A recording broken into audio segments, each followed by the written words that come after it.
అసలు యాటిట్యూడ్ అంటే మనం ఎలా ఉండాలి, ఏంటి అనేది, ఎవరి యాటిట్యూడ్ బాగుంది, ఎవరి యాటిట్యూడ్ బాగాలేదు అనే విషయంలో డిఫరెన్షియేట్ చేస్తూ మనం బాగా నేర్చుకోవచ్చండి. అందులో ఫస్ట్ విషయం వచ్చేసరికి మీరు if you understand Allu Arjun మాటలు కానీ మీరు ఎప్పుడైనా వింటే, నా సైన్యం, నా ఫ్యాన్స్, నేను, నా హిట్స్, నా అవార్డ్స్, నేను ఎంతసేపు నేనే ఉంటుంది మీరు గమనించండి. ఇంకొక వైపు చూడండి జనసేనాని, ఆయన ఎవరండి? జనానికి సేనాని మాత్రమే ఆయన, కాపలాదారు సేన మాత్రమే ఆయన, అంతేగాని ఆయనకున్న సేన మాత్రమే జనం, అంతేగాని ఆయన సొంతం కాదు, ఆయన ఫ్యాన్స్ నా జనం అనలేదు, నా జనసేన నేను, నా జనం ఈ సేనానంతా నాది అనలేదు. ఇదంతా నేను అని ఎప్పుడూ చెప్పలేదండి పవన్ కళ్యాణ్ గారు.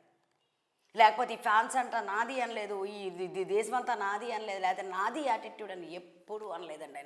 ఆయన కలుపుకుంటూ పోయారు, ప్రతి ఒక్కళ్ళని కలుపుకుంటూ పోయారు. ఆ కలుపుకోవడంలో ఎంతో పెద్ద మనసు ఉందండి.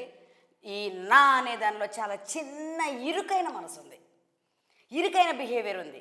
అది మీరు అర్థం కావాలంటే దీనిలో ఉన్నట్టు ఫుల్ వీడియోని చూడండి.